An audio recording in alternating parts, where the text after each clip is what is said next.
বলি কি ভাবছো 2026 সাল ভালো হবে?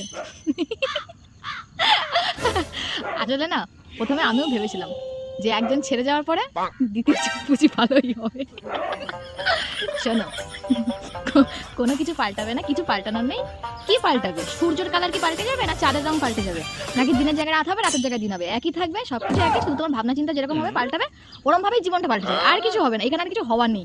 25, 26, 24, 22, 23, 19, আমি প্রতি বছর একটাই কথা বলি যে পরের বছর একটা কিছু ভালো আমার সঙ্গে ঘটবে।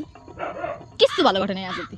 যদি নিজের স্বেচ্ছায় ঠেলে দিতে নিজের গাড়িটা একটুখানি এগোইছি, ওইটুকুই ভালো হয়েছে। বাদ বাকি আমার সঙ্গে কখনো কিছু ভালো হয়নি। আমি যত মানুষের সঙ্গে ভালোভাবে কথা বলার চেষ্টা করি, ভালোভাবে মিশার চেষ্টা করি, থাকার চেষ্টা করি, তাদের সঙ্গে মিলামেশার চেষ্টা করি, তারা আমাকে তত বেশি বাঁচ দিয়ে চলে যায়। তবে একটা কথা বলে দিই, কারোর সঙ্গে না হুটহাট করে বন্ধুত্ব পারো, বন্ধুত্ব কোনো শত্রুতাও করবা না, কোনো কিছু করার দরকার নেই। তুমি তোমার একান্ত ব্যক্তিগত, একান্ত নিজের মতন করে থাকো, অত আদিকে তো বিদ্যুৎ বিদ্যুৎ না করবেন লোকের সঙ্গে। এই এত আশা বাসা নিয়ে শুরু করছে 2026, ও 2027 দেখো, 28 দেখো, কোনো কিছু পাল্টাবে না।